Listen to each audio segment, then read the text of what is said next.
I wish you could lease it, but since you're in litigation, any tenant coming in is going to be very apprehensive about spending money in the building and start operating because they don't know how the lawsuit is going to go. But I do have a solution and a suggestion for you.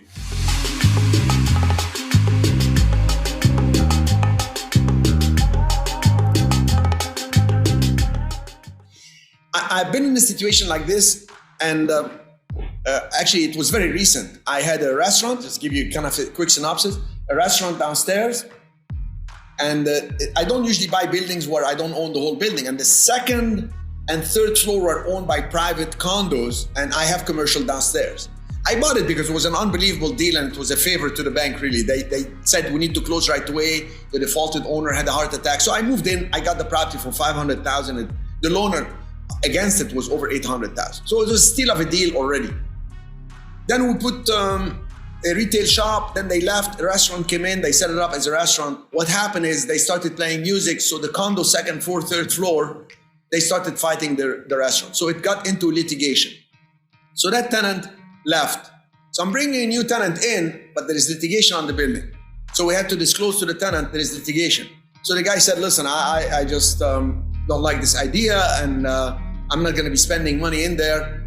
And then you're gonna tell me, I said, listen, here's what I'll do. How much you're gonna spend, what you're gonna do? He said, look, I'm gonna put $40,000. I said, okay, I will put the $40,000. I'll make it look good for you because it's gonna be improvement in my building anyway. And you come in. If the lawsuit works against me and they stop you and they kick you out, you haven't lost anything. You paid rent and you operated, you're gonna operate anyway. You benefited for 6-7 months until the lawsuit finished, but I paid the $40,000. But if and when the lawsuit is settled, you'll owe me the $40,000. You were gonna spend it now, you can spend it later. And if you don't wanna spend it as one cash for me, we'll just increase the lease so I can amortize it for the remaining period of the lease. The guy he could not believe how fair the deal was. And I tell you right now, I tried to talk to the tenants upstairs, but they are, in life, you make your best to keep a communication line. But some people have a preconceived notion about the situation. They don't want to talk. I've talked to the lady.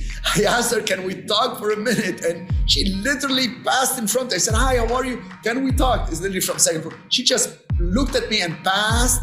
And I'm thinking maybe she doesn't hear very well. So I said, excuse me. She turned around, smiled, and continued walking.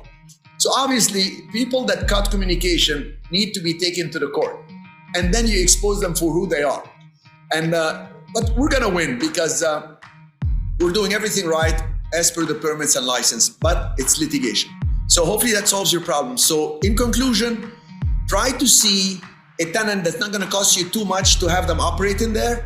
So if you invest some money and they start paying you a lease, they know, and it's in writing, the building is under some litigation, we shall settle based on this and that. And listen to that part again when you get the recording of it, so you can work the terms the way I'm mentioning them. Good luck to you. I know you're gonna make it. Thanks.